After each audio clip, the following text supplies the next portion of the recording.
আমেরিকার হয়ে খেলা 4 পাকিস্তানি বংশোদ্ভূত ক্রিকেটার আলী খান, শায়ান জাহাঙ্গীর, মোহাম্মদ মেহসিন এবং এহসান আদিল এখনও ভারতের ভিসা পাননি। শর্টস ভিউয়ারদের অনুরোধ করব চ্যানেলে গিয়ে পুরো খবরটি শুনে নিন। আসন্ন টি-20 বিশ্বকাপ ভারতে অনুষ্ঠিত হতে চলায় নতুন করে মাথাচাড়া দিয়েছে ভিসা বিতর্ক।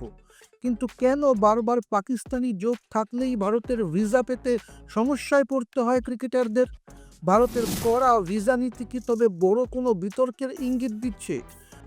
আসলে এই 4 ক্রিকেটার বর্তমানে আমেরিকার নাগরিক হলেও তাদের জন্ম পাকিস্তানে। ভারতের নিয়ম অনুযায়ী জন্মসূত্রে যারা পাকিস্তানি তাদের পাকিস্তানি পাসপোর্ট ব্যবহার করেই ভিসার আবেদন করতে হয়।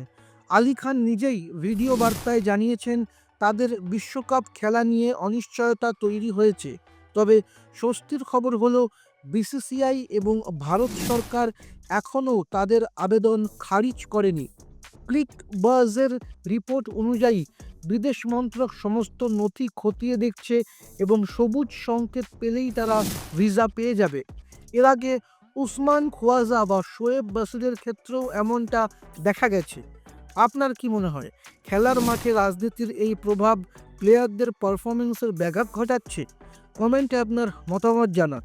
ভিডিওটি ভালো লাগলে লাইক ও শেয়ার করুন এবং খেল দুনিয়ার সমস্ত আপডেট পেতে সাবস্ক্রাইব করুন গেম চক্র। আপনার নিজের জন্য বা নিজের ব্যবসার জন্য পার্সোনাল বা বিজনেস ওয়েবসাইট তৈরি করতে চান অথবা তৈরি করতে চান আধুনিক মোবাইল অ্যাপ, কোথায় যোগাযোগ করবেন, কিভাবে শুরু করবেন বুঝতে পারছেন না?